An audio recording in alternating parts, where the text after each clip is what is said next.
Arizona Rattlers, Jeremy Kellem. How you doing today? How you doing, sir? Hey, let's talk about how does the team prepare from a disappointing loss with the Spokane?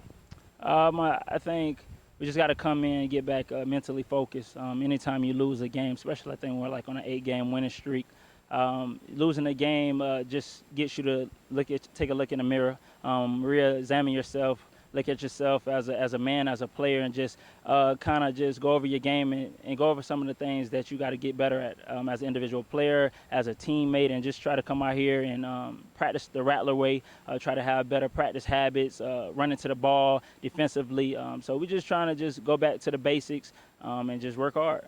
So that's pretty much what you catalyze this practice being, is getting back to the basics, getting back to the winning tradition that we had for that 8 games. Yeah, I think when you get on a winning streak, I think sometimes your technique can slip because when you continue to win and you're watching yourself on film, a lot of times you can say, you might not be so hard on yourself because you got a victory. But when you take a loss, you kind of really critique yourself much harder when you should critique yourself the same way after a win and a loss. But, I think sometimes when you take that loss, it gets you to refocus and really just say, okay, let me come out here and focus on the small things, because at the end of the day, winning and losing really comes down to just executing the game plan and being technique sound. So when we can get the fundamentals correctly, I think Saturday we'll have go out there and play the Rattler way and hopefully get a victory.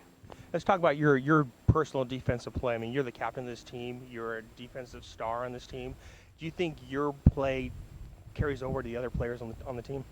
I think we all play off each other. I kind of still consider myself as kind of the young guy on the team. We got great leaders, Tyree Glasper, Antosh Hawthorne, Marquise Floyd, all on the defensive side. So I kind of, follow their lead, but I try to lead in my way as well. So I think we got a lot of older guys. They're older than me.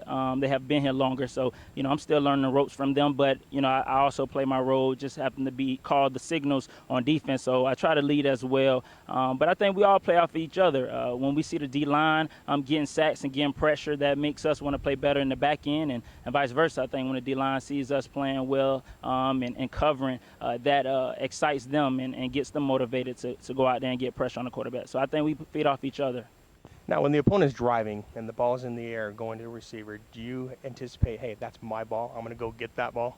Going into the game, I'm not going to lie. You want to get an interception every single play as a defensive back. Well, first you want to make sure the receiver don't catch the ball. But, when I'm backpedaling and I see the ball thrown, I normally see if it's a ball that I possibly could pick off, because sometimes, the quarterback puts the ball far out there where only the receiver could get it. So I have to tell myself, okay, this may be only a pass breakup play. But when I see like a 50-50 ball where I have a chance and a receiver have the chance, then I definitely start to zoom in and say, okay, this could be my opportunity to get an interception. And, thank the Lord, I've been blessed to come up with some interceptions this year. And, the season still got a long season, still striving to get better as a player. And, hopefully we get back on the winning track this week. Let's talk about your home field and home field advantage with the Snake Pit. How nice is it to go in there to see 10, 13,000 at your place?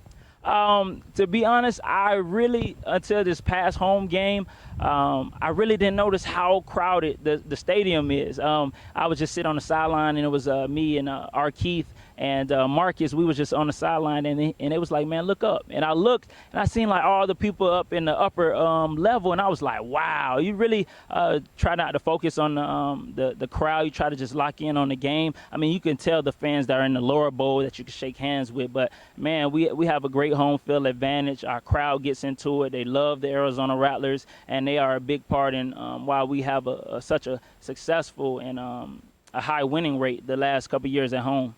Now, let's get back to the loss that we had in Spokane. There was a lot of things that we were playing for.